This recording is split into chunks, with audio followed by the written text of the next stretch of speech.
Hello and welcome to the Dream Team Professor podcast. My name is Scott and in this episode we are going to be running through my first draft on the Sun Dream Team fantasy football game. Now we're still like 4 weeks out from the beginning of the season, so this will change probably quite dramatically between now and the start of the season. But this is what I'm running with for the time being. But like I said, pre-season still got to take place. We could probably still have a lot more transfers taking place, and I'll be doing a lot more digging between now and the start of the season. So just take it with a pinch of salt. But this is where I've got to so far. And before we start, a lot of you on the last video did ask me for the community league code. So in that little bottom left corner with the rotating pictures, in a minute will pop up the community league code. You can pop that on Dream Team. It's just a free league, just for the community, for a bit of bragging rights. But we got over about 700 people enter last season, so maybe we can beat that this season. Get involved. There'll be a link in the description below for it as well. So let's get started. So as you probably remember from last season, I like to go with a cheap goalkeeper, and this season is going to be the same. So I'm going to go for a 2.5 million goalkeeper this time out. Now I've seen a lot of people go even lower with a £2 million goalkeeper. Some of the newly promoted goalkeepers are coming in at 2 million. I'll be honest, I didn't watch a lot of Championship football, and every time I've sort of dipped into those teams previously, they do often go on to sting me. So I'm going to go for a keeper that I'm familiar with, but I'm not entirely happy with. It's Areola from West Ham. So he's got Sunderland in that first fixture away from home, which looks like a really nice one to target for that first game. I know Sunderland are going to be up for it. They've just been newly promoted. But I do still think that Alphonse Areola has a nice price point, really, for what he is. Now, West Ham wasn't the best defence last season. In fact, they were actually one of the worst defences in the league. But I still think that Sunderland fixture looks okay. After that, it does get a bit iffy. So it's Chelsea at home and Forest away from home. So not the best. Only 2 bonus points last season, but averaged 3.15 saves across the season. So he should be getting save points most of the time. I think he probably will in those following 2 games. I just think for that price point, I'm happy to have Areola for at least that first game, and we go from there. That 3.15 saves per game, that was only beat by Pickford out of the goalkeepers that play sort of on a regular basis. So I think he's done quite well in that regard, but only 4 clean sheets out of 26 matches. Not very impressive. So I would be hoping for a bit of an improvement from that West Ham defence. I did really like Kelleher, and I was hoping that he was going to come in at 2.5 now at Brentford, but Kelleher has come in at 3 million. So if I can try and build that price point of Areola up to sort of 3 million and catch up Kelleher, I would quite like to make that switch. But for now, I'm happy just to keep Areola, and at 2.5, I don't think it's too much of an issue. Now, I'm going to go for someone who I think is probably underpriced this season in defence, and it's going to be from my team, Arsenal, one of the best defences, if not the best defence in the league. But I think this player has come in cheaper than he should be priced. So it's going to be Skelly, Miles Lewis Skelly. So only 4 million. Now he's priced at 4 million when the likes of Saliba's at 5 million. You've got Gabriel, who's been priced at 5 million, and even Timber has been priced at 5 million. Now, Skelly only started starting matches in December for Arsenal, and then went on a bit of a run for us. He was also positioned as a midfielder last season. So I had a look back, and he's missed out on about 40 points worth of clean sheets. When you go back and see the games where he played sort of 60 minutes plus starting and Arsenal kept clean sheets, he would have got an extra 40 points. I think it worked out as 8 clean sheets. And of course, if he had played as regular from the start of the season, he possibly could have ended up with more. So I think Skelly, because of that position change, has been underpriced. Would have ended up with about 146 points overall if he'd have had those clean sheet points added. So I think Skelly is a good way to start the season. Man United away from home. Obviously last season, they weren't great, but they have just added a bit of firepower in Mbumo and Cunha, so it's going to be a little bit more difficult, but I do just trust that Arsenal defence to be quite settled, and I do still think that Lewis Skelly will be the starting fullback or left back for Arsenal. 26 starts and a massive 30 bonus points as well for Skelly, so done quite well getting those bonus points. As a midfielder, but it doesn't matter. He still should be getting those bonus points now as a defender. So I think Skelly at 4 million is a nice price point. And I was quite interested in Ait Nori and Kukureya, who are just slightly above. So if I do want to make that switch, I have still got options around that sort of price that I can get to. And I'm going to try and leave this lineup relatively flexible with the price point so I can make sort of small adjustments and change positions quite easily if I need to. So Skelly is in.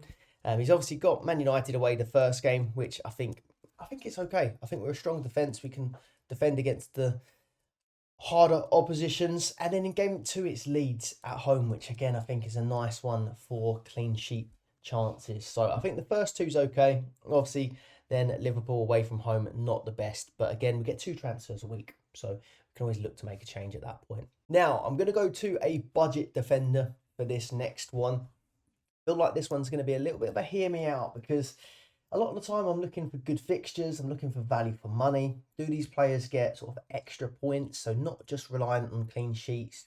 Have they got some attacking threat or bonus point potential like Skelly, for example? But one of the things I do want to always look out for is, are these players sort of nailed and likely to get strong minutes? Don't think I can say that about this player. But again, I've got a couple of alternatives around that price point that I can jump to if during pre-season they don't seem to be getting the sort of minutes or starts that I expected. So I'm going to actually head to Brentford. I've mentioned I liked Kelleher. Didn't go that way. I've gone for Coyote at 2.5 million. Now, I feel like this is a little bit of a vibes pick. I watched him, I think it was in that game against Manchester United last season, which wasn't a great defensive display, but he was incredible going forward. I think I might have got an assist in that game, but I just remember that he had a lot of attacking threat. He had these incredible long throw-ins, and Brentford now have their set piece coach, or last season's set piece coach, as their manager, and I reckon he's going to be all over these long throw-ins. So I really like the look of Coyote. He was a loan signing, and then they made it permanent this summer. Now, he only started starting games towards the end of the season. I think he started Brentford's last 6 matches and did pretty well in those. And I had to look back at some of his stats on like FB Ref, and he was doing well for tackles, shot creating actions as well. So I'm going to put him in there now as a bit of a placeholder. I think Brentford are a relatively solid defence, but again, new manager, we don't quite know what to expect from them. So it is a little bit of a surprise package maybe this season, but there are a few alternatives that I can sort of skip to if I am a little bit worried. So I had Dunk in my team from Brighton at one point, so 2.5 million as well. Usually pretty nailed, but they have had a few defensive signings come in. So again, I would like to see how they're lining up in pre-season. Also, Senesi at 2.5 million from Bournemouth. Obviously, they're losing a lot of defenders though this season. They've obviously lost Kirkes. They've obviously lost Huyson to Real Madrid. So again, there's a few questions to be asked, but they were relatively solid last season. So I'm keeping these players in mind. Obviously, it's Liverpool, the first game for Bournemouth, so not ideal. But again, there's a few more options. Or if I did want to go safe, I think Sepp van den Berg from Brentford is probably more safe than Coyote. I just don't think he's as exciting. So got a few options to switch to a 2.5 if I have to. And again, I'm going to set this team up so that jumping 0.5 here and there isn't the end of the world if I decide to do it nearer the start of the season. So I'm having Coyote in defence with Skelly at the moment. And then I'm going to go to a defence that I do think is really solid. A defence that I do trust, a manager that I do trust. And that is Everton and Moyes. Now, the defender that I'm going to go to is... Oh, sorry, I'll just quickly go back to Coyote. Fixture-wise, Forest away from home, Aston Villa at home, and then Sunderland away. So a little bit of a mixed bag there. But again, I think he's going to be a defender that's not just going to be reliant on the clean sheets. So yeah, back to Everton. Sorry. So I think they've got really nice fixtures to start the season, and they've got some nice defenders, but quite a few of them have come in more expensive than you would have liked, obviously, because they had a really good season defensively last season. So you've got Brantwaite at 3.5, you've got Mikalenko 3.5, and Tarkowski 3.5. But I'm going to go to O'Brien at 3 million. So starting the season, he wasn't so nailed. In fact, he wasn't really nailed at all. He wasn't starting games at the start of last season. I think he was a new signing, and someone that I thought that Sean Dyche would have been all over at 6'6", goal threat. But no, didn't really get much action at the beginning of the season, but did start a chunk of games towards the end of the season under Moyes. So started 17 of Everton's final 18 fixtures. 13 of those actually come at right back though, and I think he is a centre back by trade. I think he should probably be in line to start the season. Again, we do need to see a bit in pre-season because they have obviously got options. Patterson can play at right back, although I've seen that he didn't perform very well recently, and he's probably not in favour with Moyes at the moment. You've also had injuries to Tarkowski and Brantwaite throughout the season, so his chances at centre back may be limited. So it's yet to know whether he might start the season at right back or centre back. But at the moment, I think he will be in line to start, and he's got Leeds away from home that first game in the season. I think their fixtures are okay, so it's Leeds away, Brighton at home, and then Wolves away. Like I said, he carries attacking threat. I think you can always bank on Everton for clean sheets. So I'm going to put him in there at 3 million. But a few options that I do like as well. If you were looking around that sort of price point, and I will do an extra video a bit nearer the time on sort of enablers and best players for each position. But also I like Collins at Brentford. Now, if I did have Collins, I wouldn't have Coyote. I'm not going to go double Brentford.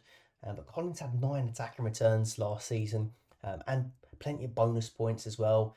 Played a ton of minutes, so I think he's pretty safe.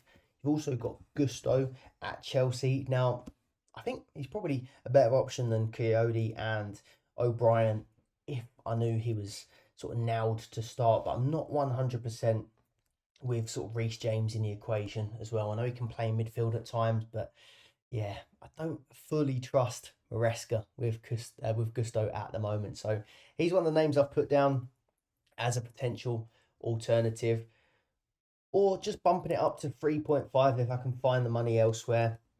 Obviously, you've got Van der Ven at Spurs playing against Burnley that first game of the season. I don't really think he has much in the way of other points like tackles or bonus or attacking threat, but that fixture is really nice in that first one. If Romero stays, I'd rather have Romero than Ven personally. I think he's got more attacking threat and tackle points potential, maybe more potential for a red card. But again, I think 3.5, there are some nice options that you could jump to as an alternative. But for now, I'm going to just leave it at O'Brien because I think Everton are a really solid, reliable team. So that is my back line. Looking at that, it's not the most inspiring. Let me know what you think of the defence. Let me know who you're going with in your defence. But I want to keep the price of the defence pretty low if I can, but still have solid defences like Arsenal and Everton in there. Now in midfield, I'll go to... Let's chuck a more familiar name in there because I've gone with a couple of enablers at the back now. So I'm going to go with someone that you're all going to be well aware of. I'm going to go for a premium midfielder.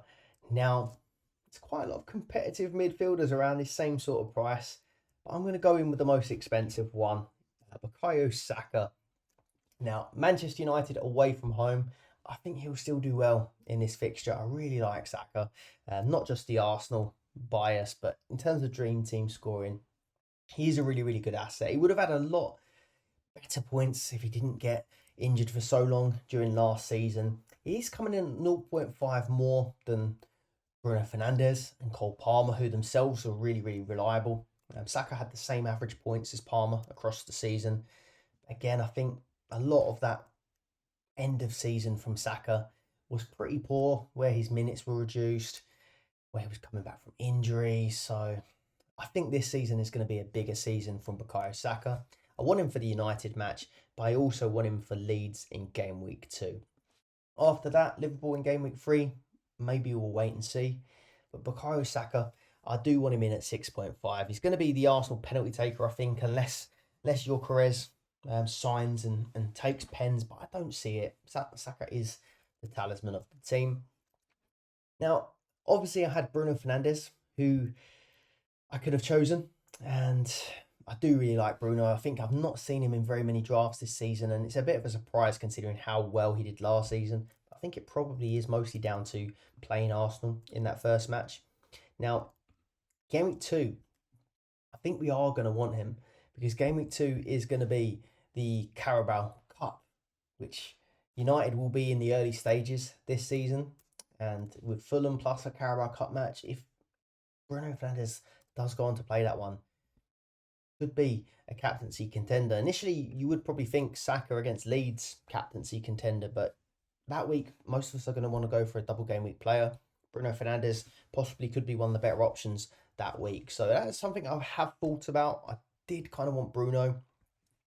And then Palmer, loads of people on Palmer at the moment. So 54% selected. Obviously had a really good season, but obviously had that really good Club World Cup, especially the final, which I think is in a lot of people's minds at this point. But for now, I'm putting Bukayo Saka in there. I think those first 2 fixtures, I still favour him over Bruno and Palmer. And then I've seen Wirtz in a lot of teams actually at 6 million. Now, sure, he's going to be a really, really good player. He's already looking really, really good in pre-season. I just don't think I can justify having him at the same price as a Bruno, Palmer or Saka, who are on bulk of set pieces, penalties, the talisman of the team. Whereas Wirtz, you still do have Mohamed Salah. And from my 6 mil player or 6.5 mil player, I do want to have them as a possible captaincy contender, which if I'm going to have Salah in my team, possible spoiler alert, you're always going to captain Salah before Wirtz, I think, when it comes to Dream Team. So that's why Wirtz is not in consideration for me, at least in game week 1. So Saka is in there at 6.5. Let me know what you think of him as one of the premiums. Kudus is going to be my next pick in midfield at 4.5 million. So 38 bonus last season. He's always been really, really reliable for bonus points on the Dream Team scoring. Not as good last season. It was a bit of an off season for him at West Ham, but West Ham were pretty poor in general last season. So that season before, I think the one where they were in Europe, Kudus was incredible. And to still get 38 bonus points last season, I think he's going to do well in this Spurs team. I was a bit gutted to see this signing, to be honest, because I would have liked to have seen him at Arsenal. 5 goals, 5 assists, not the best, but the previous season's numbers are a lot more impressive, and I think he'll do a lot better under Frank and at Spurs. So I'm going to put him in there with Burnley at home. I don't think that one's too much of a controversial one. This one might raise some eyebrows. We'll see. But I'm going to go to Everton again. Now, this player is going to be 4 million. And I really kind of want it to be Dwight McNeil. But at the moment, it's not going to be. So those of you that are new, Dwight McNeil, we've got previous last season. I started with him. Didn't really do very well for me early on. The minute I took him out, he was on fire for quite a big patch of the season. So yeah, felt a little bit like I missed out. Obviously did struggle with injury towards the end. But this player I'm going to go for instead, Iliman Ndiaye at 4 million. So he had an impressive season again last season. He played 40 matches, scored 219 points, took 2 penalties for Everton, so possibly could be the penalty taker. I know Beto took one in pre-season, but Ndiaye wasn't in the squad for that game. Again, really good for bonus. So 41 bonus points last season. I think a bulk of that was dribbles. 5.9 average points. Decent attacking returns, really 11 goals for him in that Everton midfield. So again, I think he's going to be a really, really good option with a newly promoted team in the first game. Now, I know Burnley, Sunderland, Leeds, not going to be any mugs, especially away from home. I still do think targeting those teams early on is probably a way to go. So Ndiaye, he's going to be in for now, hoping that he's going to be on set pieces, pens, or at least some set pieces, and hopefully pens. But again, we'll probably see in pre-season. I just think 4 million is probably pretty good value for Ndiaye with those opening fixtures as well. Leeds, Brighton, and Wolves in the first three. If you're enjoying the video so far, please do leave a like, subscribe to the channel if you're not already. I've got how to play Sun Dream Team video out. If you do want to brush up on the rules before the start of the season, I'll link that at the end. Plenty more Sun Dream Team content coming between now, the start of the season, and then we'll have a weekly video all the way through the season. Up next, I'm going to go for another enabler. Now, this one isn't very exciting. I'm sure this one is going to receive a little bit of stick, but I do think we're trying to pick some of these enablers. You want them to be nailed. You don't want to be messing around with will they play, won't they play. Don't really think that putting your hopes on your really cheap players scoring or assisting every game is very realistic either. So I've opted to try and go for a cheap player who I think's roost points are just reliable, repeatable, and probably aren't going to be at risk of having long spells of sort of scoring no points. This player, I think, is going to be a boring one, but I think he's going to probably be an effective one. So I'm going to go for João Gomez of Wolves in midfield at 3 million. Now, don't get this confused because they have got the most Gomez in one team I've ever seen. I think it might be 3 Gomez in this Wolves team. But João Gomez in midfield. So, look, I know what you're thinking. He's got City at home in the first game. Probably worst possible fixture. This guy is an absolute tackle monster. So, I don't know if it will show tackles on this screen here. But anyway, he had 128 tackles last season, over 3 tackles per game. You get a point per 2 tackles, and he was reliably scoring those tackle points. He always plays every single game. I think he was 40 appearances last season. Good minutes in those as well. So you know he's turning up. You know he's most of the time going to be hitting tackles, whether it's 1 point for tackles or even 2 points for tackles. Just 6 attacking returns, which is pretty mediocre.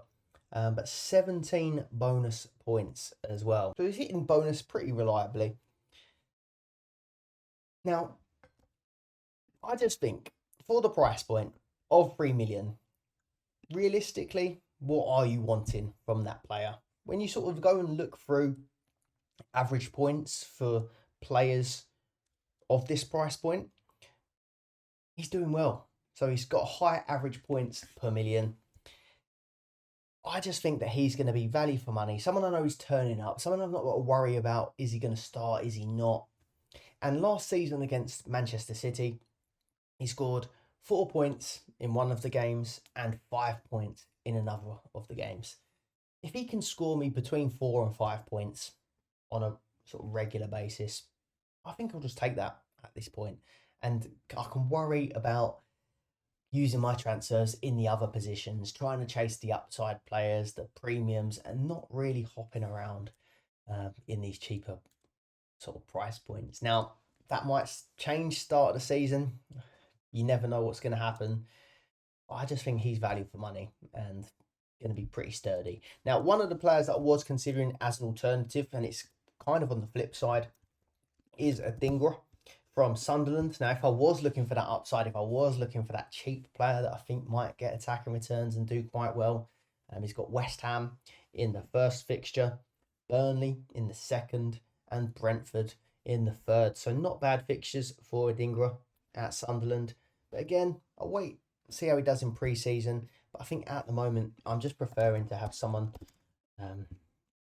just a bit more boring, but probably a bit more reliable in João Gomez. So I'm sticking him in there to complete my midfield 4. So it's a 3-4-3 formation that I'm going for.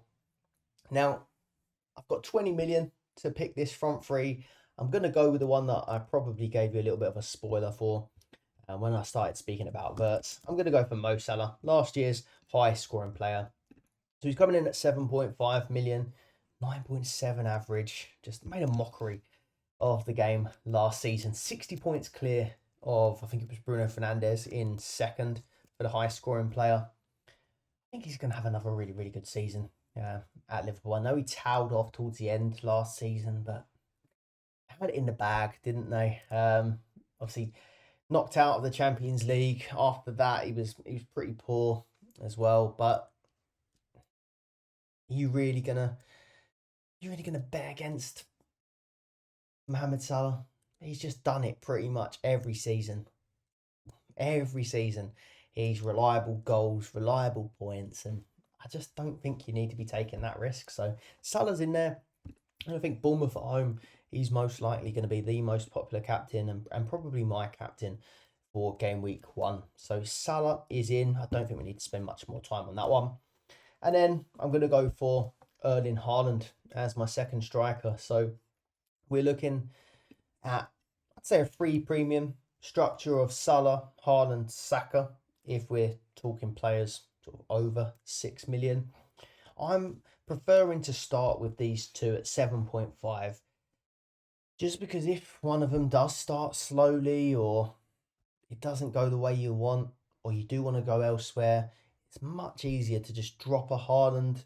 I mean, easier said than done, but drop a Haaland down from 7.5 to a Palmer, to a Bruno, to a Verts if he really is looking great at the start. I think it's easier to do it that way than to say I'm not having Haaland, spreading all that money. I can get all these players, and then Haaland gets a hat-trick against Wolves in that first game of the season. You can't get him. You have to take your team apart. You spend 2 weeks trying to find a way to get Haaland back in your team, all while everyone else is sort of targeting the best fixtures, the Carabao Cup. I'd rather just start with these two big hitters. Now, Haaland probably felt like it was not his best season last season, but he still hit 31 goals. And again, another player that reliably just scores silly numbers of attacking returns every season. So Salah and Haaland are both in. Another reason I like Haaland is because I think there's going to be a majority of weeks where we're looking at the captaincy and we're going, is it Salah or is it Haaland? Most of the time, it felt like last season it was a debate between the two. I would rather have one as my captain and one getting me the points, not as the captain, than picking the captain and then just not having the other guy's points entirely. Whether that's right or wrong, I don't know. But again, if Haaland ends up getting a hat-trick and he's sort of 50% capped and I went for Salah, I think it's going to feel less bad than if I just entirely didn't have him. So I'd rather just start with these two, Salah and Haaland, and then we go from there. So that leaves me 5 million for the final spot in my team. And I like having this £5 million slot, to be honest with you, because it does keep the position flexible. Some of the other guys, if you do want to try and pivot to them, I don't feel like they're completely out of reach. So I'm going to go for Bowen at West Ham. So had an incredible end to last season. 25 attacking returns, so 14 goals in there.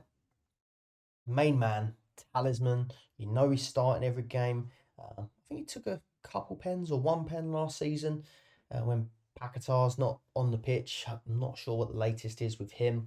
Gets bonus points, 22 bonus last season. I think the Sunderland fixture, depending on how good you think West Ham are, I still think it is a good fixture to start the season on. Corners, he was taking some really nice corners points last season. I just think Bowen is, again, a reliable talisman. I've got Salah, Haaland, Bowen, Saka, all the talismans of their team. And Dye, you could probably argue, is one of the talismans at Everton. Kudus, we don't know. Obviously, there's quite a few good players at Spurs, but again, I'm trying to pick players that, especially in attack, that are sort of nailed. They're not at risk of rotation. Bowen is always going to be there. Now, what I like about Bowen is that £5 million slot. Now, they have got Sunderland in the first fixture, which is great. Chelsea and Forest after that, not as good. I don't like to book in these transfers early on, but with Carabao Cup the week after, I think it's quite easy for me to go from Bowen to maybe Cunha if he's looking good. Now, Cunha at Manchester United, he's got Arsenal in the first game, which is not ideal, but it could be Fulham plus a Carabao Cup fixture, which having Cunha in a double game week could be quite nice. Maybe if I can't get to Bruno Fernandes as well, really good for bonus. And then it's Burnley in game week 3. So again, keeps me quite close to being able to switch that position. Or I can quite easily drop down to João Pedro, who's looking quite popular at the moment. Now, he's also an option if I did want to start the season with him. That does free me up that 0.5 that I spoke about. If I did want to upgrade Coyote, if I did want to upgrade O'Brien potentially. And I've also got, where I've gone for Saka as the sort of more expensive option out of the £6 million bracket. I could also drop Saka down to a Palmer or Bruno Fernandes if I like. And that sort of, I think, gives me the structure to be able to make some nice little upgrades, maybe to defence or to Gomez if I start to get cold feet on that one. So at the moment, though, I'm still liking Bowen there for that first game of the season. And I'm still pretty set like Bukayo Saka. But I think the way I've laid this team out, I think keeps it fairly open that I don't have to completely rip the team up if I do want to make a few changes here and there. So let me know what you think of this first draft. Like I said, it's going to be changing probably quite significantly between now and the start of the season. I don't think you can get too attached to these drafts this far out from the start of the game. But you guys have been asking for a first draft, so I'm going to give it to you. If you've got any questions about your team, drop them in the comments below. Like I mentioned, that Community League code should be underneath my camera on this episode, and if not, there'll be a link in the description below for it. Check out the Dream Team Tonic podcast. I'm going to link it in this next video. Bye-bye.